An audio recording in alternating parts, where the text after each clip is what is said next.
MQM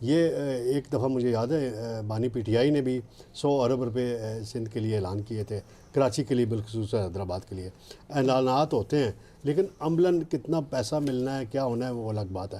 جہاں تک Peoples party کی آپ نے بات کی ہے، پیپلز پارٹی ہر الیکشن میں، مجھے پچھلے ہر بجٹ کی میں بات کر رہا ہوں، پچھلے بجٹ میں بھی اسی طرح کے پیپلز پارٹی نے کچھ تحفظات ظاہر کیے تھے، تو اس وقت مجھے ایک وفاقی وزیر نے بتایا کہ 9 ارب روپے ڈسپوزل پر دیے گئے ہیں بلاول بھٹو کی، کہ ان کی صوابدید ہے کہ کوئی بھی ڈیولپمنٹ پروجیکٹ اگر شروع ہونا ہے سندھ کے اندر تو جدھر وہ کہیں گے وہ فنڈ ادھر لگیں گے، وہ رکھے گئے تھے باقاعدہ، لیکن اس میں آفیشیلی وہ لیٹر میں منشن نہیں کرتے کہ ریکارڈ کیسا بن جاتا ہے، لیکن زبانی کمٹمنٹ دی گئی تھی۔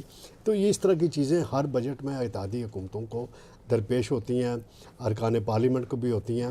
اصل بات ہے ایسے نہیں ہوتا، میرا یہ سوال آپ سب سے ہے، پلیز اس پہ کامنٹ کر سکتے ہیں آپ، کہ جب یہ اتحادیوں کو مناتے ہیں تو پھر کچھ یہ جو لین دین ہوتا ہے وہ اس حد تک چلا جاتا ہے کہ عوام بیچارے پیچھے رہ جاتے ہیں اور اصل میں ان کے جو ذاتی کچھ سٹیکس ہوتے ہیں ان کو پھر کیٹر کیا جاتا ہے۔ میں اسی طرف آ رہا ہوں۔ پیپلز پارٹی میرا بنیادی پوائنٹ یہ پیپلز تھا، پارٹی کے رہنما بیان ہمیں دے رہے تھے کہ ہم نے جی ڈیمانڈ کی ہے کہ سرکاری ملازمین کی سیلری 35% یا 50% بڑھائی جائے، لیکن جب وہاں تقریر وزیر خزانہ کر رہے ہیں وہ 7% کی بات کر رہے ہیں، وہاں اٹھ کے ان کے کسی ایم این اے نے بات نہیں کی، وہ کہ آگے چل کے وہ کہتے ہیں ہم اپنی تقریروں میں جب بجٹ پہ بحث ہوگی ہم اس میں بات کریں گے۔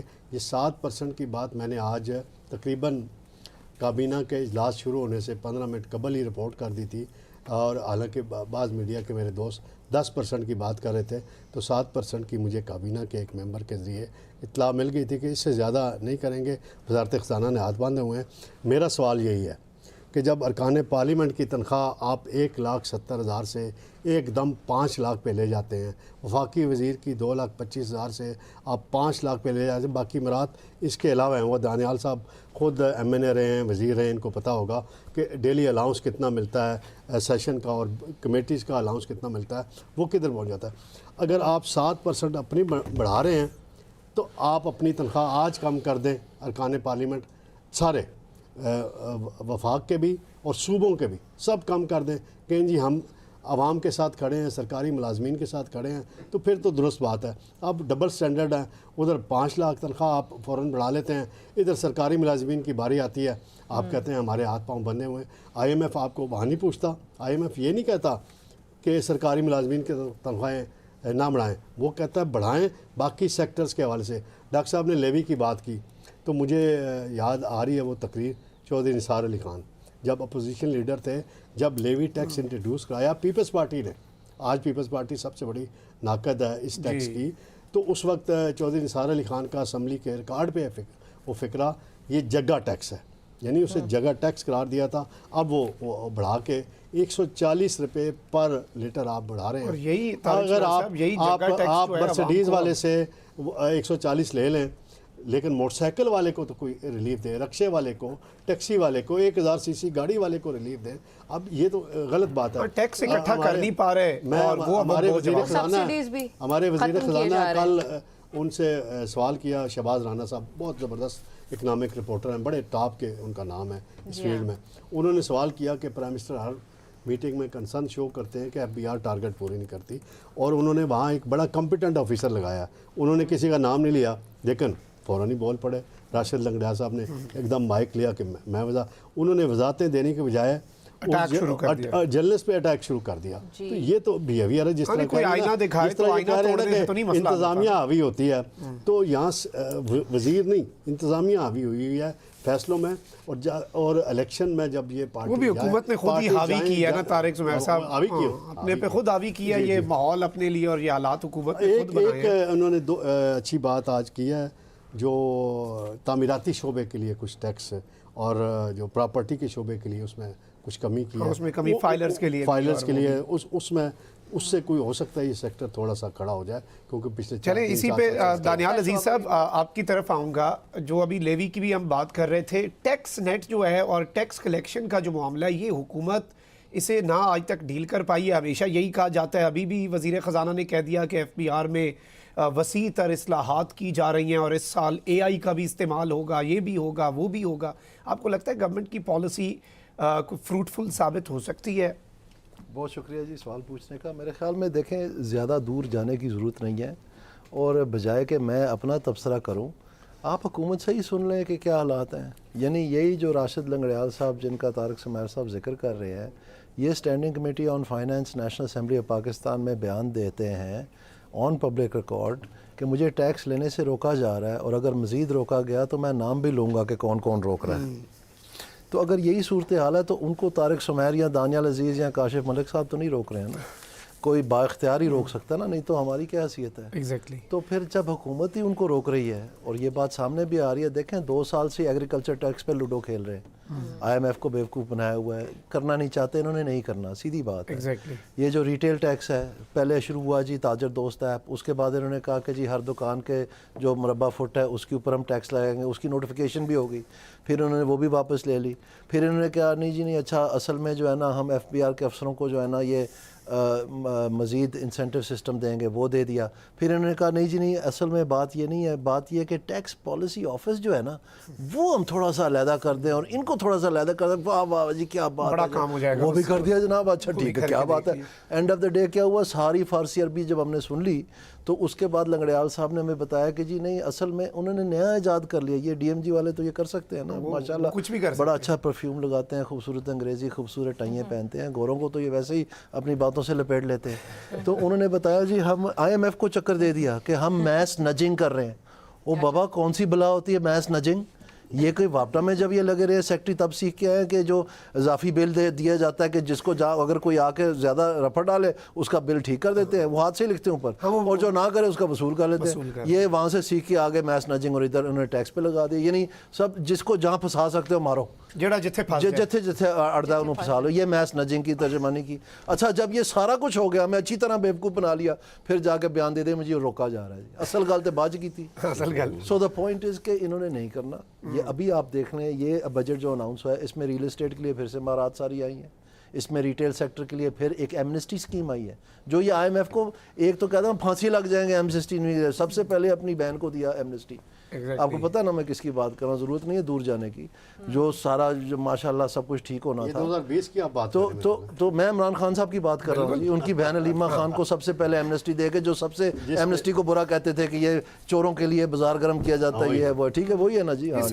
اور اب آ کے آپ دیکھیں کہ جنہوں نے 20 دفعہ ایمنسٹی اسکیم دی نون لیگ نے, انہوں نے پھر سے یہ 1% پہ 1% کیا ہے, یہ ایمنسٹی اسکیم ہے. اور آئی ایم ایف کو سیدھے منہ کہے جاتے ہیں کہ جناب ہم تو ایمنسٹی بالکل نہیں کریں گے آئندہ, اور آئی ایم ایف بھی چپ بیٹھی ہے کہ جی ٹھیک ہے. اب واللہ عالم ان کو کیا مجبوری ہے. لیکن بہرحال چھوٹے دکاندار کو جانتے ہیں جس کی 20 کروڑ کی ریٹرن ہوگی اور ارننگ ہوگی, بہرحال یہ سوال پوچھ رہے ہیں. لیکن دیکھیں میری بات سنیں ایک منٹ کے لیے. جو زیادتی والی بات ہے نا, زیادتی والی بات ہے وہ یہ ہے کہ آپ غریب جو ایندھن استعمال کر رہے ہیں, 85% پاکستان کا ایندھن 2 ویلر اور 3 ویلر استعمال غریب لوگ کرتے ہیں, ان کو تو آپ نے ذبح کر دیا نا پی ڈی ایل کے ساتھ. جب سب سے امیر ترین علاقہ اسلام آباد کا, پورے پاکستان کا, شاید ایشیا کا, ٹھیک ہے, مقابلہ کرتا ہے سنگاپور کے ساتھ, جگہ جگہ کے ساتھ, ٹھیک ہے, یہاں کی پرائسز. اور جو مارکیٹ پرائس ہے وہ آسمان سے باتیں کر رہی ہے, جو کاغذوں کی پرائس ہے وہ اونے پونے ہیں, بالکل اونے پونے. تو ایف بی آر نے ایک نوٹیفیکیشن نکالا جس میں انکم ٹیکس پرپس کے لیے پرائسز جو ہیں وہ مارکیٹ کے تھوڑے قریب لانے کی کوشش کی. آپ کو پتہ ہے ایک ہفتے کے اندر وہ نوٹیفیکیشن وڈرا ہوا ہے, دسمبر میں ہوا تھا یہ پچھلے سال, ایک ہفتے میں وڈرا ہوا, غائب ہو گیا. 1 مہینے بعد وہ دوبارہ ہوا, وہ سب سے سارے ریٹس نیچے تھے, اور کئی علاقے غائب میں سے, اس میں سے غائب تھے. ہاں بالکل. تو یہ برابری, ہم برابری کریں گے اور ایک ساتھ برابر, کدھر یار ایسے ہم کس کو بیوقوف بنا رہے ہیں یار. تو کہنے کا مقصد امیروں کے لیے ایک قانون, ایک رویہ, ایک طریقہ کار, چہیتے حلقوں کے لیے ایک رویہ. اس بجٹ میں بھی فالو ہو رہا ہے. بلکہ ابھی میں آپ کو بتا کے ہٹا ہوں کہ ایمنسٹی اسکیم دی ہے انہوں نے 1% والی. یہ سارا کچھ دے کے ساری کہانی سن کے صبح اٹھ کے پھر سے زلیخا. ایف بی آر کا تو یہ حساب ہے, میرے اپنے ساتھ یہ ایکسپیرینس ہوا کہ آئی ٹی ایکسپورٹس تھیں, باہر سے پیسہ آ رہا تھا, ایف بی آر نے تنگ کیا, اور جو ایف بی آر کے کمشنر صاحب ہیں انہوں نے تعلق کی بیس پہ مجھے کہا کہ آپ پاکستان پیسہ لاتے ہی کیوں ہیں, دبئی لے جاؤ, وہ تھانوں گولڈن ویزا بھی دیں گے, اتھے اصول بھی ہے, قانون بھی ایسی تے تنگ کریں گے. This is the reality of our country. آپ کو پتہ ہے کہ 95% پاکستان میں جو ٹیکسز ہیں وہ ود ہولڈنگ ٹیکسز ہیں. جو خطاب کرتے ہیں وہ روایتی سی باتیں تھیں, اور انہوں نے حوالہ دیا, اپنی مشکلات کا حوالہ دیا, جو انہوں نے کہا کہ مہنگائی 29% پہ چلی گئی تھی, ہم سنگل ڈیجٹ پہ لے آئے تھے, لیکن یہ جنگ آ گئی, اس کی وجہ سے یہ ہو گیا وہ ہو گیا.